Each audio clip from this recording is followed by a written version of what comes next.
Welcome my dear students. आज हम करेंगे हवाई जहाज की सैर। मतलब आज हम एयरपोर्ट से रिलेटेड, एरोप्लेन से रिलेटेड वोकैबुलरी और एक्सप्रेशंस की करेंगे प्रैक्टिस। तो शुरू करें स्टूडेंट्स। सबसे पहले जहाज में चढ़ने की इंग्लिश क्या होती है? अगर हमने कहना हो मैं जहाज पर चढ़ गया, मतलब जहाज के अंदर चला गया, जहाज पर चढ़ गया, तो चढ़ने की इंग्लिश स्टूडेंट्स नोट कर लीजिए, वो होगी बोर्ड। BOARD। तो आराम से पढ़ेंगे हम ताकि आपको समझ आ जाए सारा कुछ। सो अगर हमने कहना हो मैं जहाज पर चढ़ गया, तो हम सिंपली कहेंगे आई बोर्डर्ड द प्लेन। सो एक चीज का यहां पर ध्यान रखना है, आपने बोर्ड के बाद इन, ऑन ये कुछ नहीं यूज करना। बोर्ड द प्लेन का मतलब ही होता है कि जहाज पर चढ़ जाना। सो पर की इंग्लिश या अंदर की इंग्लिश यहां कुछ एक्स्ट्रा नहीं लगेगी, सिंपली कहना है आई बोर्डर द प्लेन। अब जहाज पर चढ़ तो गए, उतरने की इंग्लिश हमने कहना हो मैं जहाज से बाहर आ गया, मैं जहाज से बाहर आ गया। तो जहाज से उतरने के लिए स्टूडेंट्स हम तीन एक्सप्रेशंस का सहारा ले सकते हैं। बताएं कौन कौन से एक्सप्रेशंस हैं वो? Number 1 is deboard, DEBOARD। So board का ऑपोजिट डीबोर्ड। आओ सेंटेंस बनाएं। मैंने कहना हो आई डिबोर्डेड द प्लेन, मैं जहाज से बाहर आ गया। चलो जी, टाइम मेंशन कर देते हैं यहां पर एट 8 o'clock, 8 बजे मैं जहाज से बाहर आ गया। सो खुद बोलो कौन सा वर्ड है ये? डिबोर्ड। और नेक्स्ट इज डी प्लेन। जी हां, प्लेन से वर्ड बना है डी प्लेन, जहाज से बाहर आ जाना। तो हम इसे ये भी कह सकते हैं आई डी प्लेन्ड, मैं जहाज से बाहर आ गया। अब टाइम की बजाय चलो हम शहर लिख देते हैं एट पेरिस, जब पेरिस आ गया तो वहां मैं जहाज से बाहर आ गया। And the last one is get off, which is very very important. काफी कॉमन है ये get off. So get off means बाहर आ जाना। किसी व्हीकल से हम यूज कर देते हैं, बस, कार, कहीं भी यूज कर सकते हैं। सो मैं जहाज से बाहर आ गया तो हम कहेंगे I got off the plane, मैं प्लेन से बाहर आ गया एट 8 o'clock, 8 बजे। सो जहाज पर चढ़ने की इंग्लिश क्या आ गई स्टूडेंट्स? बोर्ड, जहाज से बाहर आने की डिबोर्ड, डी प्लेन और गेट ऑफ। अब स्टूडेंट्स चढ़ने की इंग्लिश हो गई, उतरने की इंग्लिश हो गई। जब हम जहाज में सफर करते हैं तो अक्सर हम ट्रैवल वर्ड यूज करते हैं, लेकिन आप ट्रैवल की बजाय कुछ और भी यूज कर सकते हैं। देखिए, मान लीजिए हमने कहना हो आई ट्रैवल्ड, एक सेंटेंस है I travelled to Moscow, Russia की कैपिटल है। I travel to Moscow by plane, मैं मॉस्को गया बाय प्लेन गया, मैंने मॉस्को तक ट्रैवल किया बाय प्लेन। स्पोकन इंग्लिश में अगर आप चाहें तो ये ट्रैवल वर्ड आप छोड़ सकते हैं, बाय प्लेन शब्द आप छोड़ सकते हैं, इसकी बजाय आप सीधा वर्ड फ्लाई यूज कर सकते हैं स्टूडेंट्स। फ्लाई जिसकी सेकंड फॉर्म होती है फ्लू और थर्ड फॉर्म होती है फ्लॉन, FLOWN। तो let's make the sentence I flew to Moscow. I flew to Moscow का मतलब ही हो गया कि मैं एरोप्लेन से बाय प्लेन मॉस्को गया। सो बोलकर बताएं I flew to Moscow. Next word is students lounge. Lounge का मतलब होता है अ वेटिंग एरिया, जहां हम वेट करते हैं स्टूडेंट्स, उस एरिया को हम क्या बोल देते हैं? लाउंज। अच्छा, एक चीज यहां पे याद रखें, ये जो लाउंज होता है एयरपोर्ट पर, ये अलग अलग क्लास के हिसाब से भी होता है। जैसे जो बिजनेस क्लास में सफर करते हैं उनके लिए कई बार डिफरेंट तरह का लाउंज होता है और वो काफी ज्यादा आलीशान होता है स्टूडेंट्स। सो इसमें काफी आपको सुविधाएं भी मिलती हैं। सो डिपेंड करता है। सो वेटिंग एरिया को जहां आप आराम कर सकते हैं, अभी आपकी फ्लाइट में टाइम पड़ा है या आपकी अभी कनेक्टिंग फ्लाइट है, अभी आपकी नेक्स्ट फ्लाइट में 4-5 घंटे पड़े हैं, तो आप वहां पर जाकर आराम कर लेते हैं। उससे उस एरिया को हम क्या बोल देते हैं स्टूडेंट्स? लाउंज। नेक्स्ट इज, देखिए स्टूडेंट्स, एक है इकोनॉमी क्लास और दूसरा है बिजनेस क्लास। एरोप्लेन के अंदर जब हम जाते हैं तो अक्सर हमें ये दो क्लासेस की सीट्स नजर आती हैं, एक इकोनॉमी क्लास की और दूसरी बिजनेस क्लास की। सो आपको पता हो ये जो बिजनेस क्लास होती है स्टूडेंट्स, ये काफी एक्सपेंसिव होती है, काफी कॉस्टली होती है, महंगी होती है, लेकिन इसमें फैसिलिटीज भी उसी तरह से होती है। लेग स्पेस काफी होती है, सीट्स काफी कंफी होती हैं। आप देख लें, comfy means comfortable. So comfortable को शॉर्ट में हम क्या बोल देते हैं? Comfy. Seats are very comfy. So आपको और भी काफी यहां पर सुविधाएं मिलती हैं। This is business class, very expensive. अब हम सीखने क्या जा रहे हैं यहां पर?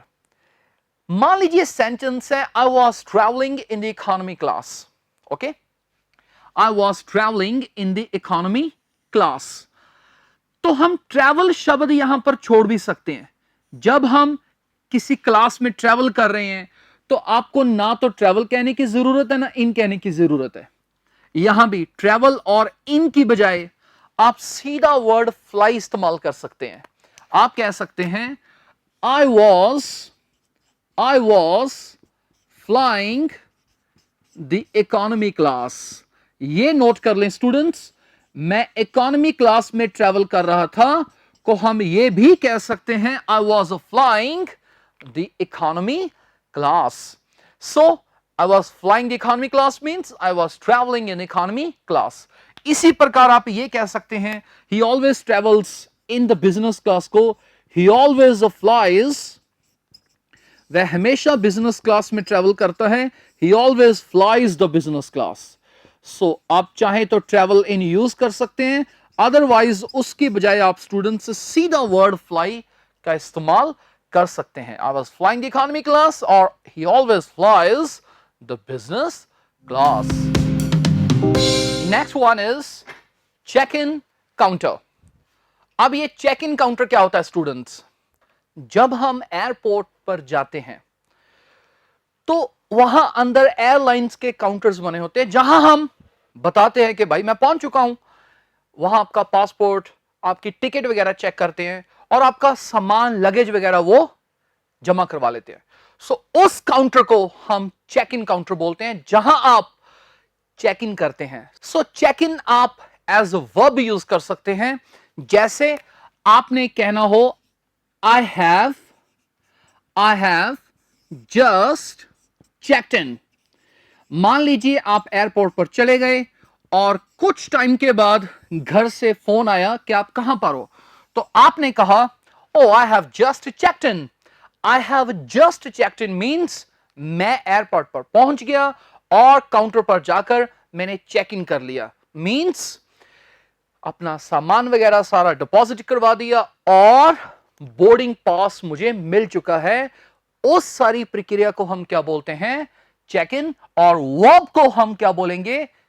आई हैव जस्ट चेक्ड इन। इस प्रकार हम बोलेंगे स्टूडेंट्स। अच्छा, यहां पर एक चीज और देखें स्टूडेंट्स, उस काउंटर को हमने कह दिया चेक इन काउंटर, हमने चेक इन कर लिया। जब आप चेक इन काउंटर पर होते हैं तो वो जो एयरलाइन के एम्प्लॉइज होते हैं वो आपसे एक दो चीजें कई बार पूछते हैं। क्या पूछते हैं? कि आपके सामान में कोई फ्रेजाइल चीज तो नहीं है। क्या कहा? फ्रेजाइल। तो ये नोट करें स्टूडेंट्स, FRAGILE। फ्रेजाइल का मतलब होता है जल्दी टूट जाने वाली कोई चीज। नोट कर लीजिए अपने आप, इजीली ब्रेकेबल, जल्दी टूटने वाली चीज को हम क्या बोलते हैं? फ्रेजाइल। तो मान लीजिए उसने पूछा इज देयर एनी, नोट कर लीजिए students, is there any fragile item, is there any fragile item in your, is there any fragile item in your luggage. आपके लगेज में कोई फ्रेजाइल आइटम है? फ्रेजाइल मींस जल्दी टूटने वाली। जैसे कि कोई कांच का सामान हो सकता है, कोई ग्लास की बनी चीज हो सकती है, कोई क्रॉकरी हो सकती है, उससे हम बोलते हैं फ्रेजाइल। तो आप पढ़कर बताएं क्या बन गया। Is there any fragile item in your luggage? तो आप कह सकते हैं oh no fragile item, oh yes there are 2 fragile items. So ये आपको हो गया क्लियर। फ्रेजाइल के बाद चलते हैं स्टूडेंट्स आगे। Next is check in counter पर आपसे ये चीजें भी पूछते हैं वो। एक शब्द मैं यहां पर लिखता हूं फ्लैमेबल, FLAMMABLE, दिस इज फ्लैमेबल। और दूसरा शब्द है इनफ्लैमेबल, INFLAMMABLE, इनफ्लैमेबल। फ्लैमेबल और इनफ्लैमेबल दोनों का मीनिंग सेम होता है स्टूडेंट्स। फ्लैमेबल थिंग या फ्लैमेबल आइटम वो होती है जिसे जल्दी आग लग जाती है। जल्दी जलने वाली चीज को, ज्वलनशील पदार्थ को हम फ्लैमेबल थिंग बोलते हैं, फ्लैमेबल आइटम बोलते हैं, फ्लैमेबल आर्टिकल बोलते हैं। अच्छा, यहां एक चीज बड़ी इंटरेस्टिंग है। अक्सर किसी शब्द के आगे इन लग जाता है तो वो उसका ऑपोजिट बन जाता है। जैसे सिंसियर का ऑपोजिट क्या आ गया? इनसिंसियर, जो सिंसियर नहीं है। सो नॉट सिंसियर को क्या बोल दिया? इनसिंसियर। लेकिन फ्लैमेबल के आगे अगर इन लग जाए तो हैरानी की बात है स्टूडेंट्स, इसका मीनिंग नहीं चेंज होता। और ये कॉम्पिटिशंस में भी काफी पूछी जाती है चीज। सो इनफ्लैमेबल भी हम उसी को बोलते हैं जो जलनशील हो, जल्दी जैसे आग लग जाए। तो आपसे कोई पूछता है वहां पर कि आपके बैग में कोई फ्लैमेबल चीज तो नहीं, कोई इनफ्लैमेबल चीज तो नहीं, कोई लाइटर वगैरह कुछ और चीज, तो उसे हम क्या बोलते हैं? फ्लैमेबल या फिर inflammable. Is there any flammable item in your luggage? Oh no, there is no flammable item in my luggage. Okay, so ये था flammable और inflammable. Next students, अगला शब्द है carry on. एक तो carry on का मतलब होता है जारी रखना, हम बोल देते हैं hey just carry on, जो काम कर रहे हैं करते रहो। यहां हाइफन से है carry on, हम याद रखें। आसान भाषा में मैं लिख देता हूं ताकि आपको समझ में आ जाए। हम हैंड बैग को भी बोल देते हैं, जो बैग हम प्लेन के अंदर लेकर जाते हैं। सो एक हैंड बैग कुछ खास किलो का स्टूडेंट्स वो हमें अलाउड होता है अलग अलग एयरलाइंस में, तो उसे हम कैरी ऑन बोल देते हैं। तो अगर आप पूछना हो, वो पूछते हैं कि आपके पास कोई कैरी ऑन है, सो कैरी ऑन अगर पूछे तो उसका मतलब हैंडबैग जो आप साथ कैरी कर रहे हैं एरोप्लेन में, that's called carry on. Next students आगे और देख लें। नेक्स्ट है, अगला शब्द है हमारे पास आयल, AISLE, आयल सीट। सो जब आप चेक इन काउंटर पर होते हैं तो वहां पर आप कई बार कोई सीट्स की डिमांड कर लेते हैं कि मुझे विंडो सीट चाहिए, मुझे मिडिल सीट चाहिए, सेंटर वाली सीट चाहिए या आयल सीट चाहिए। तो कई बार वो आपसे पूछते हैं कि विंडो सीट तो नहीं है, आयल सीट है हमारे पास, क्या आपको चाहिए?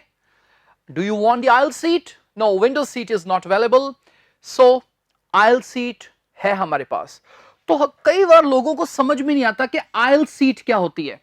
इसमें एक तो हम एस नहीं बोलेंगे, इसे एजल नहीं कहेंगे, आयल सीट। तो स्टूडेंट्स आसान भाषा में मैं इसे समझा देता हूं।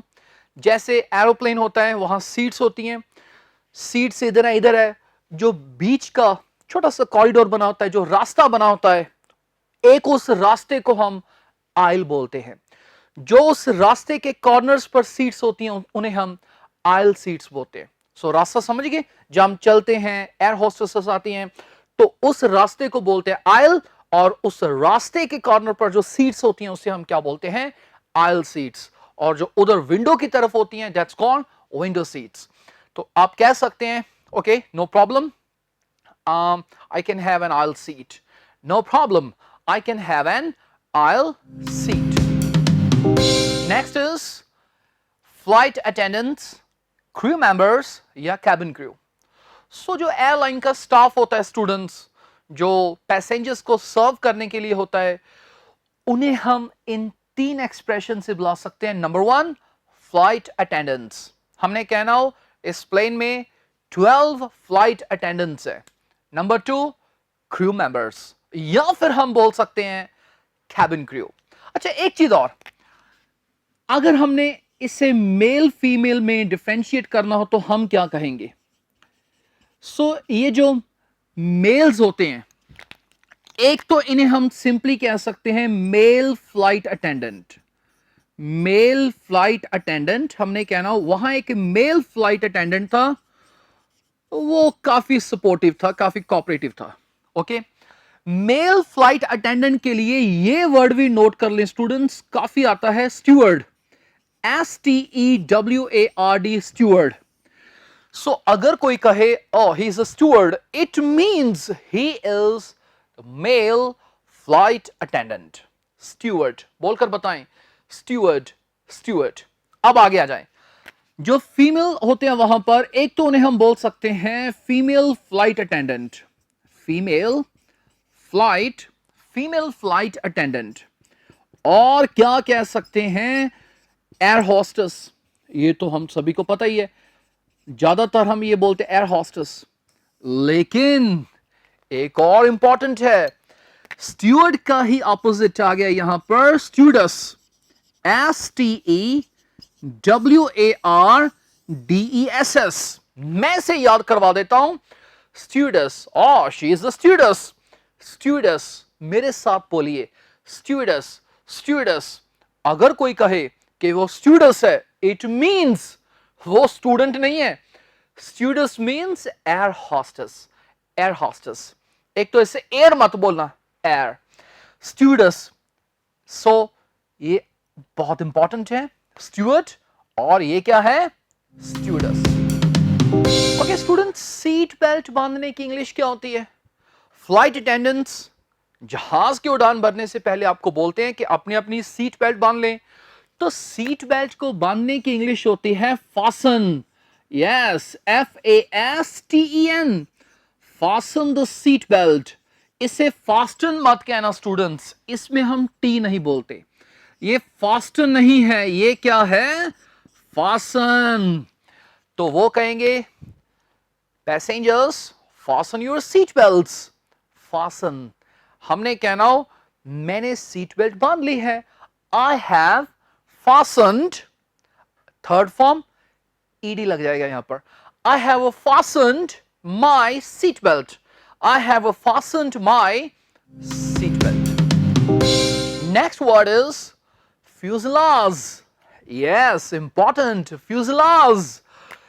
LAGE को यहां पर हम कहेंगे लाज, और ये जो S है इसे हम ज की साउंड निकालेंगे स्टूडेंट्स, फ्यूजलाज, फ्यूजलाज नहीं, फ्यूजलाज। अब ये क्या चीज है?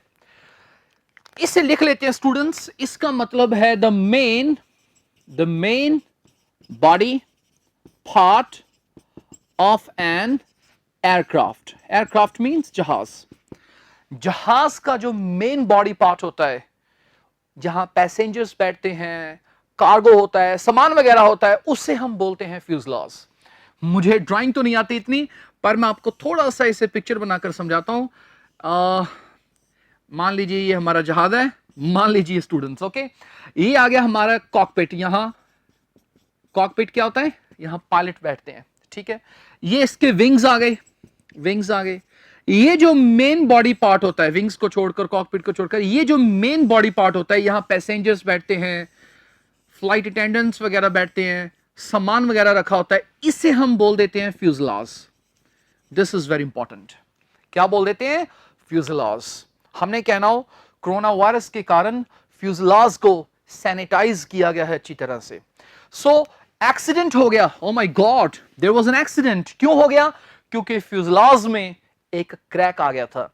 There was a crack in the fuselage, that's why the accident happened. So बोलकर बताएं क्या है ये? Fuselage. Next word is take off. जहाज के उड़ान भरने को हम बोलते हैं स्टूडेंट्स टेक ऑफ। तो एक सेंटेंस ले लेते हैं।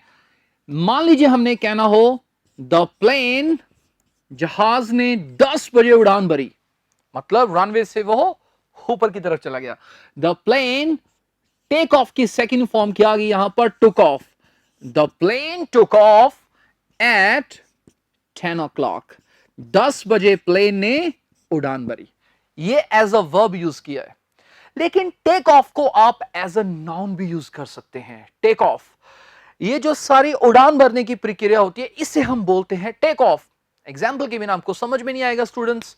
मान लीजिए हमने कहना हो इस एयरपोर्ट पर take off is very risky, तो हम लिख देते हैं द टेक ऑफ। ये जो टेक ऑफ होती है ये यहां पर नाउन के तौर पर यूज किया है। The take off is very risky. The take off is very risky at this airport. इस एयरपोर्ट पर take off is very risky. या हम ये भी बोल देते हैं oh my god, night take offs are very risky at this airport. अगर हमने कहना हो टेक ऑफ बड़ी स्मूथ थी, तो हम कहेंगे oh the take off was very smooth.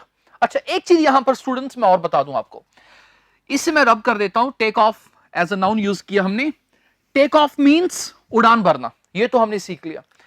लेकिन टेक ऑफ का मतलब उतारना भी होता है स्टूडेंट्स। ये कपड़ों के लिए बहुत चलता है शब्द, कपड़ों वगैरह के लिए। सो अगर हमने कहना हो उसने अपनी कैप उतार दी, तो हम अक्सर बोल देते हैं ही टुक ऑफ हिज कैप। सो ये हमारे टॉपिक में नहीं है, लेकिन मैं आपको क्लियर कर देता हूं, ही टुक ऑफ हिज कैप। सो उसने अपनी शर्ट उतार दी, ही टुक ऑफ हिज शर्ट।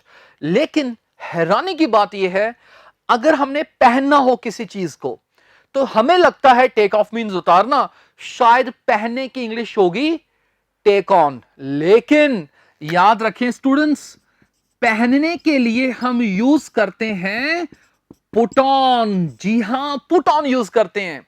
हमने कहना हो उसने नई शर्ट पहन ली, और he put on a new shirt. He put on a new shirt. और एक हैरानी की बात, हमें लगता है पुट ऑन मींस पहनना, और उतारने की शायद इंग्लिश पुट ऑफ भी होती होगी, लेकिन नहीं, पुट ऑफ बिल्कुल अलग होता है वर्ड। पुट ऑफ का मतलब होता है किसी चीज को मुलतवी करना। मुलतवी करना मींस उसे आगे की डेट पर, आगे के समय पर डाल देना। जैसे शादी की डेट 10 तारीख थी, उसे हमने पुट ऑफ कर दिया। पुट ऑफ मींस आगे की डेट पर डाल दिया। जैसे कि 12 तारीख कर दी, 15 तारीख कर दी, तो हम अक्सर बोल देते हैं we have put off the marriage date. We have put off the marriage date means हमने मैरिज डेट को आगे डाल दिया। So back to this, take off means जहाज का ऊपर चढ़ना, लेकिन क्लोथ्स को उतारना भी होता है।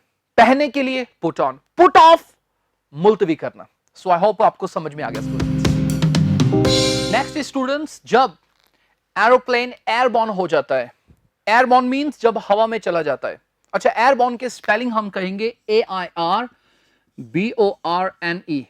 जब एरोप्लेन एयरबॉर्न हो जाता है, हवा में चला जाता है, तो बहुत से लोगों को घबराहट होती है, डर लगता है, ऐसे लगता है कि अभी उल्टी आएगी, चक्कर आते हैं।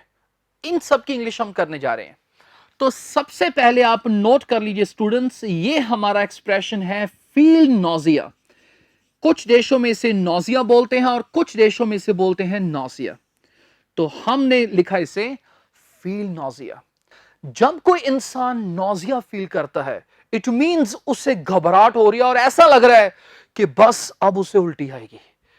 घबराहट हो रही है, ऐसे लग रहा है कि उल्टी आएगी। उस स्थिति को हम बोलते हैं कि आदमी क्या फील कर रहा है, नॉजिया फील कर रहा है। तो एक सेंटेंस लिख लें, हम कह सकते हैं I was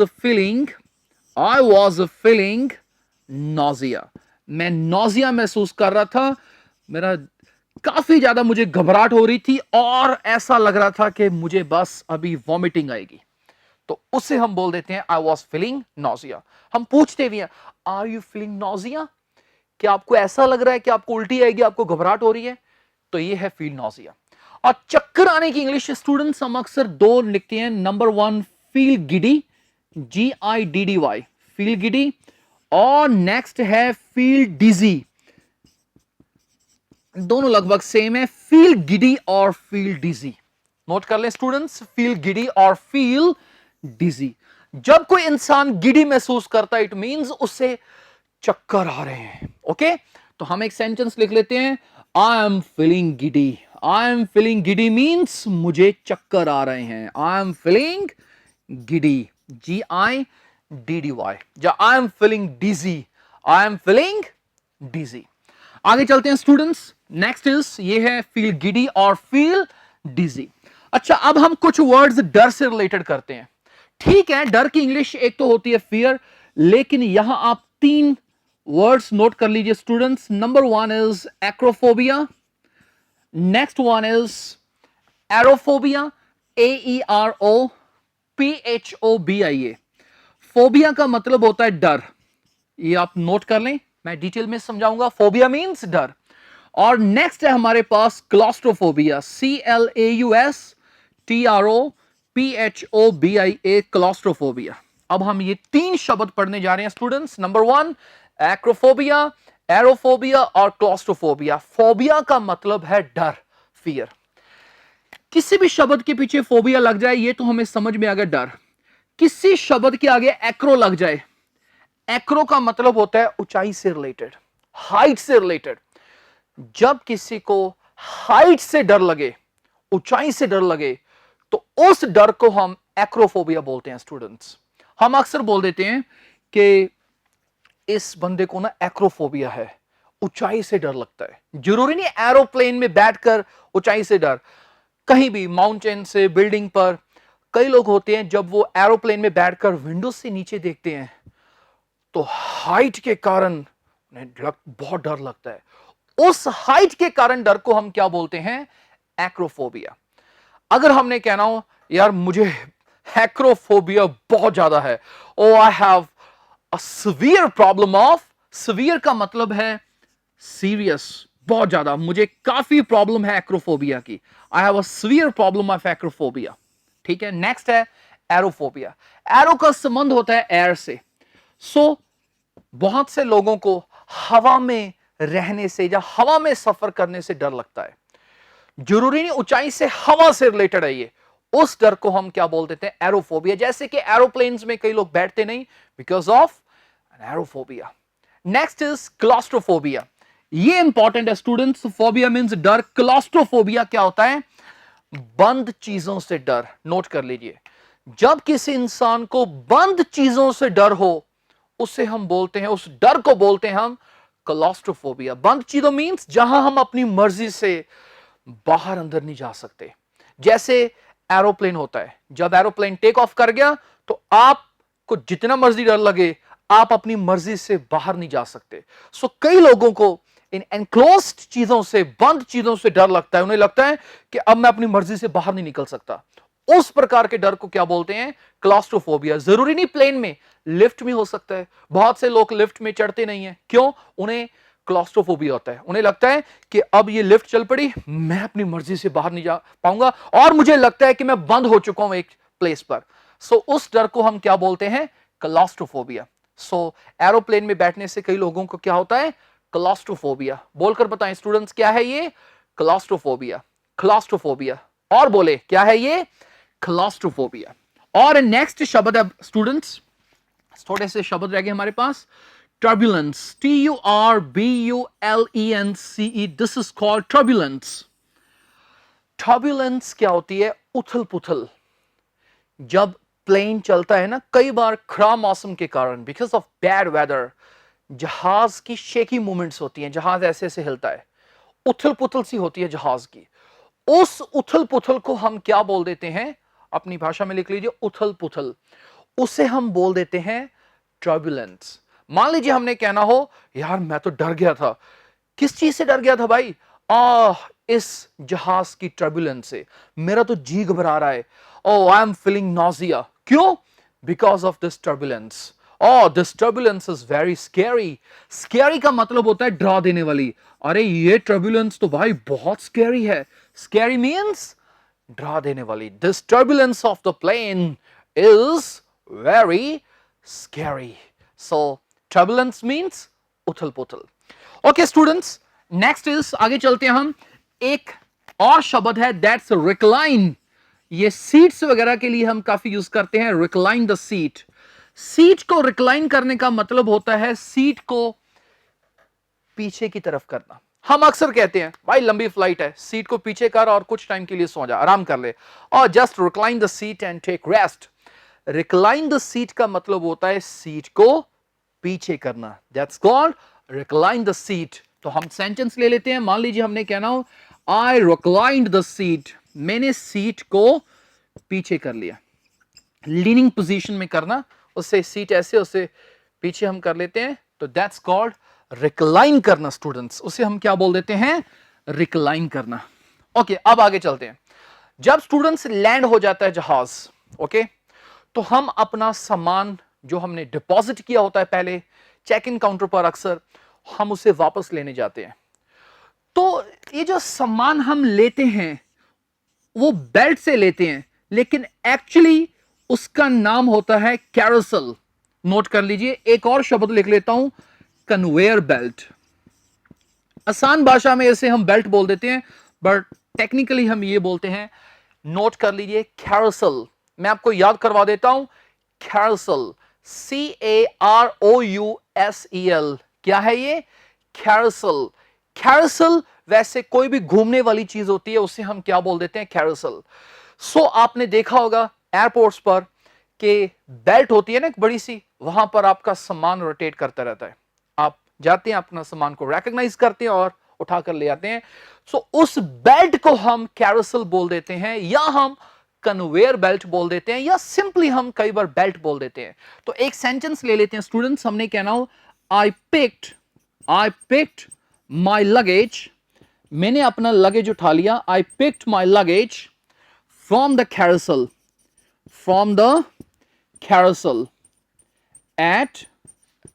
at let's say 11 o'clock।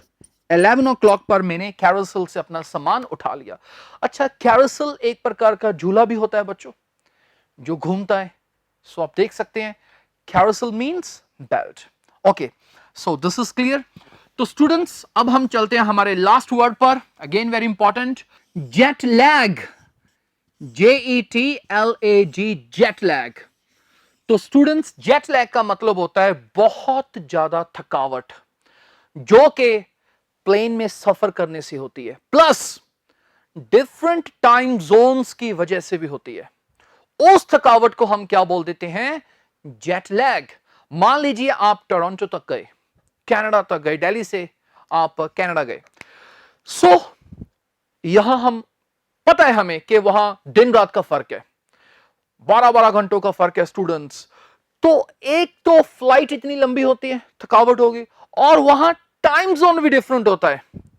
Time zone different होने से भी बॉडी में थकावट आ जाती है। उस थकावट को डिफरेंट टाइम जोन्स की वजह से और लंबी लंबी फ्लाइट्स की वजह से जो थकावट होती है, उसे हम क्या बोल देते हैं, जेट लैग। मान लीजिए हमने कहना हो, एक सेंटेंस ले लेते हैं, उससे आपको समझ में आ जाएगा, I am still feeling jet lag. यार मैंने आराम भी कर लिया, लेकिन अभी भी मुझे जेट लैग महसूस हो रहा है। I am still feeling jet lag. अच्छा, एक चीज यहां और सिखा दूं स्टूडेंट्स, जेट लैग का मतलब क्या आ गया, एक्सट्रीम टायर्डनेस, बहुत ज्यादा टायर्डनेस। सिर्फ इतना लिख लिया, टायर्डनेस मींस थकावट। चलो ये लिख लिया, एन एक्सट्रीम टायर्डनेस, बहुत ज्यादा थकावट। अच्छा, एक ये भी शब्द होता है जेट लैग्ड। ये इंसान को बोलते हैं जो थका हुआ इंसान है, जिसके अंदर जेट लैग आ चुका है, थकावट हो चुकी है, बहुत ही ज्यादा, एक्सट्रीमली टायर्ड, बहुत ही ज्यादा थके हुए इंसान को हम क्या बोल देते हैं, जेट लैग्ड। हवाई जहाज में सफर करने की वजह से और डिफरेंट टाइम जोन्स की वजह से जो आदमी थक जाता है, उस आदमी को क्या बोल देते हैं हम, जेट लैग्ड। जैसे हमने कहना हो, he is still jet lagged, he is still jet lagged. हमने कहना हो, यार वो अभी भी जेट लैग्ड है, इट मींस उसमें अभी भी बहुत ज्यादा थकावट है। सो जेट लैग, थकावट, और जेट लैग्ड, थका हुआ। चलते हैं स्टूडेंट्स हमारे आज की स्ट्रक्चर पर। यह सेंटेंस देखें, उससे डांटने का कोई फायदा नहीं है। सो आज की हमारी स्ट्रक्चर है कोई फायदा नहीं है। इस प्रकार के सेंटेंसेस को हम कैसे बनाएंगे? देखने में लगता है सर ये तो हमें आता है, हम बोल सकते हैं there is no benefit of, there is no use of. जी बिल्कुल ठीक है, पर यहां मैं आपको एक स्ट्रक्चर बता रहा हूं जिसमें आपको ऑफ लिखने की जरूरत नहीं है, ऑफ बोलने की जरूरत नहीं है। मैं आपको समझाता हूं स्टूडेंट्स, अगर आपने कहना हो कि यह काम करने का कोई फायदा नहीं है, ठीक है, आप कह सकते हैं there is no use of. जैसे हमने कहना हो वहां जाने का कोई फायदा नहीं, there is no use of going there, there is no benefit of going there. लेकिन देयर इज की बजाय आप सीधा यह स्ट्रक्चर यूज कर सकते हैं, इसका नाम है इट्स नो यूज। जी हां, इट्स का मतलब है यहां पर इट इज। तो खास बात यह है स्टूडेंट्स इसमें, जब आपने इट्स नो यूज बोल दिया, आपको यहां पर ऑफ बोलने की जरूरत नहीं। इसकी खासियत यही है, इट्स नो यूज के बाद आप डायरेक्ट आईएनजी का इस्तेमाल कर सकते हैं, और दिस इज द ब्यूटी। उसे डांटने का कोई फायदा नहीं है, तो हम इसे बना सकते हैं इट्स नो यूज, ऑफ कहने की जरूरत नहीं, सीधा आईएनजी डाल दें आप। अच्छा, डांटने के लिए दो तीन शब्द हैं, मैं नीचे लिख देता हूं। पहले एक तो वर्ड है स्कोल्ड, डांटना, दूसरा है रिब्यूक, REBUKE, और थर्ड है रेप्रीमेंड, REPRIMAND।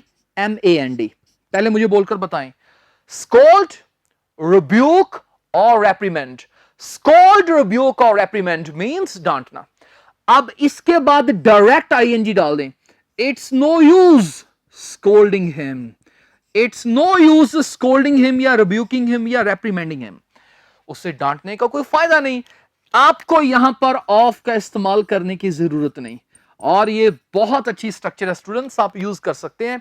अब कुछ एग्जांपल्स आप सुने। हमने कहना हो यार वहां जाने का कोई फायदा नहीं, oh it's no use going there, वहां बैठने का कोई फायदा नहीं, it's no use sitting there, यहां खड़ने का कोई फायदा नहीं, it's no use standing here, नाचने का कोई फायदा नहीं, oh it's no use dancing, आराम करने का कोई फायदा नहीं, अब it's no use taking rest now, सोने का कोई फायदा नहीं, अब it's no use sleeping now, सोना चाहिए, मैं सेंटेंस बना रहा हूं।